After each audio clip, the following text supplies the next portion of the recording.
మన జన్మను చరితార్థం చేసుకోవాలి. సమస్త విశ్వము విష్ణు స్వరూపంగా భావించాలి.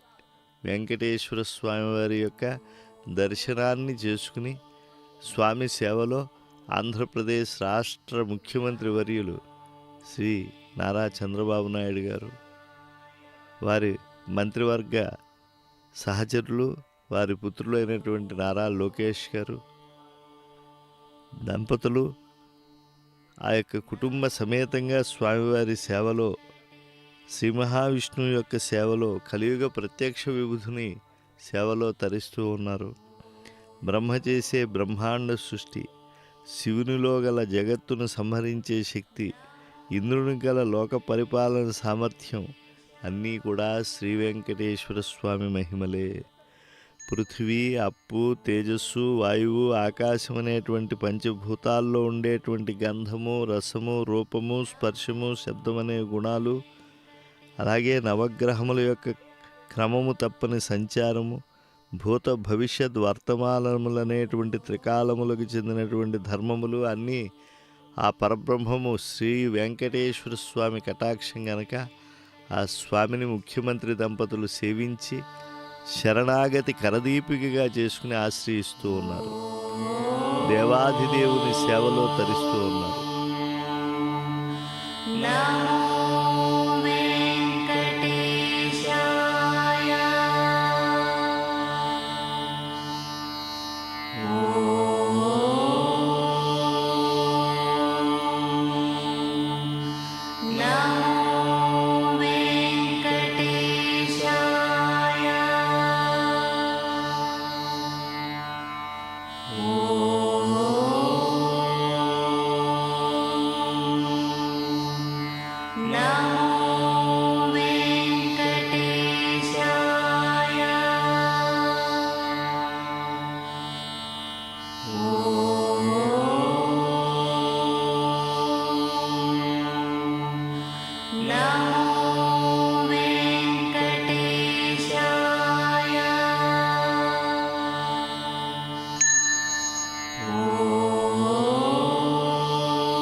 కర్తవ్యాన్ని ఆచరించగలుగుతాం.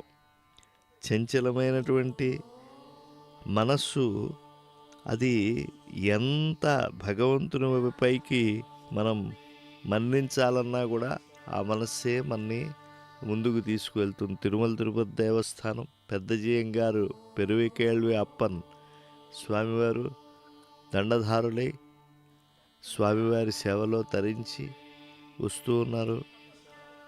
వారి వెనకాల శ్రీ వైష్ణవ పారంపర్య సమాగత ద్వయమును బ్రహ్మజ్ఞులు, ఆమ్నాయ స్ఫుట శేముషీకులు, అరిషద్వర్గోత్థితాతంక ధిక్కార స్వాంతులు, నవశ్రీ రామానుజమూర్తుల్లా వారు ఈ యొక్క శ్రీ వైష్ణవ దివ్య పరంపరకు అనుగ్రహాల మా మనుస్మరతశ్చిత్తం మయ్యేవ ప్రవిలీయతే. విషయముల నుండి మరలించి చిత్తాన్ని భగవదాయత్తం చేయాలి. చిత్తమునకు చంచలత్వం సహజమై ఉంటుంది. అగ్నికి వేడిలా దేహానికి విడిచి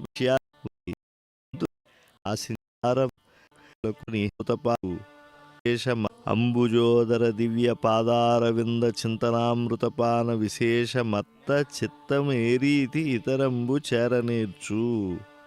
ఇది నేర్చుకోవాలి.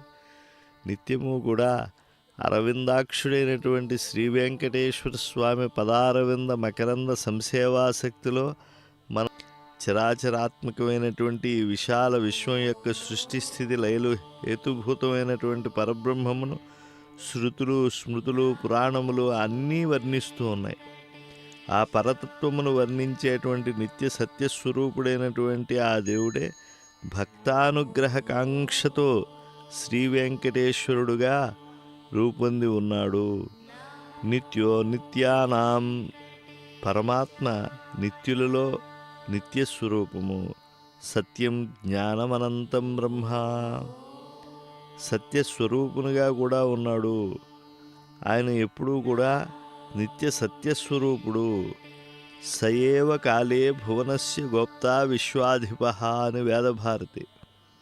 లోకాలను రక్షించేటువంటి లోకపాలకుడు శ్రీ వెంకటేశ్వర స్వామి. త్రీన్ లోకాన్ పాలయామ్యహం. కేవలం ఈ లోకమే కాదు, ముల్లోకాల్ని పాలించేటువంటి సామర్థ్యం ఆయనకు మాత్రమే ఉన్నది. నహి పాలన సామర్థ్యం ఋతే సర్వేశ్వరం హరిం. జగత్ పరిపాలన సామర్థ్యం మహాదేవాధిదేవుడైనటువంటి శ్రీ మహావిష్ణు స్వరూపుడైనటువంటి శ్రీ వెంకటేశ్వరునికి మాత్రమే ఉన్నది. నిర్గుణ తత్వదృష్టితో ఆ పరమాత్మ నిరాకారుడు కావచ్చు, కానీ సగుణమూర్తిగా భావించేటువంటి వారికి కలియుగంలో ఆయన అర్చామూర్తిగా శ్రీ వెంకటేశ్వరుడుగా విరాజిల్లుతూ ఉన్నాడు. ఆయనే మనము ఏ దేవతలను తెలుసుకుంటున్నామో వారి యొక్క స్వరూపం. సబ్రహ్మ సశివస్యేంద్ర స్వక్షర పరమస్వరాట్ సయేవ విష్ణు స ప్రాణ స కాలోగ్ని స చంద్రమాహ అని కైవల్యోపనిషత్తు చెప్పినట్టుగా సకల దేవతామూర్తి శ్రీ వెంకటేశ్వరుడు. త్రిమూర్తుల ఏకమూర్తిత్వం ప్రకటితమైనటువంటి దివ్యస్వరూపం. భవ కమలభవ మాధవ రూప. ఆ శ్రీ వెంకటేశ్వర స్వామి సర్వాత్ముడు. మత్త పరతరం నాణ్యత్ కించిదస్తి. ఆయనకంటే పరతరమైనటువంటిది ఏదీ లేదు ఈ విశ్వంలో. కనుక ఆయనే పరమాత్ముడు. ఆయన దర్శనమే పరిపూర్ణమైనటువంటి దర్శనం.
ప్రకాశింపబడుతూ ఉన్నాడు.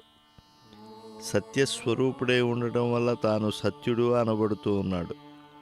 లోకంలో ఎల్లవారికి ప్రత్యక్ష దైవమే అర్చామూర్తిగా పరబ్రహ్మముగా అందుబాటులో ఉన్నాడు. కొండ కొమ్మున ఉన్న దేవాధిదేవుడైనటువంటి శ్రీ వెంకటేశ్వర స్వామి వారిని సందర్శించటానికి భక్త బృందాలు అందరూ విచ్చేస్తూ ఉంటారు. ఈరోజు శ్రీవారి సేవలో ఆంధ్రప్రదేశ్ రాష్ట్ర ముఖ్యమంత్రి వర్యులు గౌరవనీయులు నారా చంద్రబాబు నాయుడు గారు పత్ని పుత్ర పరివార సమేతంగా విచ్చేసి ఉన్నారు. ఏ దివ్యమూర్తి లోకాలనెల్లా పాలిస్తూ ఉన్నాడో, ఏ స్వామి బ్రహ్మాది దేవతలు అందరూ అన్వేషిస్తారు, ఎవరు ప్రపన్నులకు నిజమైనటువంటి అనుగ్రహాన్ని ప్రసాదించగలిగి ఉన్నాడో కలియుగంలో, ఎవడు లోకానికి ముఖ్య హితాన్ని చేకూర్చగలవాడో, ఏ స్వామి అర్చామూర్తిగా నిలిచి ఏకమూర్తిగా సమస్త దేవతామూర్తిగా కలియుగ దోషాలను తొలగిస్తూ తిరువెంకటగిరినాథుడిగా విరాజిల్లుతూ ఉన్నాడో ఆ స్వామిని రాష్ట్ర ప్రజలందరికీ అభ్యుదయం కలగాలి, ఉత్తరోత్తరాభివృద్ధి కలగాలి అనేటువంటి దృఢ సంకల్పంతో తను తన అందరితో పాటుగా తరించాలి అనేటువంటి రాష్ట్ర నేత అయినటువంటి మాన్యశ్రీ చంద్రబాబు నాయుడు గారు తన కుటుంబ సమేతంగా స్వామివారిని శ్రీ పరాభవనామ సంవత్సర తొలి వేళల్లోనే వచ్చి విచ్చేసి స్వామిని వేడుకుంటూ ఉన్నారు. ఏ దేవుని వల్ల ఈ సమస్త భువనాలు పుడతాయో, చరాచరమైనటువంటి ఈ సృష్టి అంతా ఏ ప్రభువు యొక్క వైభవమో, సూర్యచంద్రులు ఎవరి నేత్రాలో, సర్వజీవుల్లో అంతరాత్ముడై ఏ శ్రీనివాసుడు ఉన్నాడో, ఏ దేవాధిదేవుడు లక్ష్మీనాథుని యొక్క చైతన్యం అందరికీ ఆధారమో, ఎవరు ప్రకాశ స్వరూపులో, ఎవరు అద్వితీయులో ఆయనే వెంకటాచలనాథుడు. భూమి ఆకాశము ఏ వేల్పు పాదయుగ్మము, ఎవరి పాదముల తుది కేశముల తుది అంతము లేనివో, ఏ మహావాయువులన్నీ కూడా స్వామి నిట్టూర్పులుగా ఉన్నాయో, పరమ భాగవతులైనటువంటి పుణ్యాత్ములు ఎవరికి నిజమైనటువంటి దాసులో,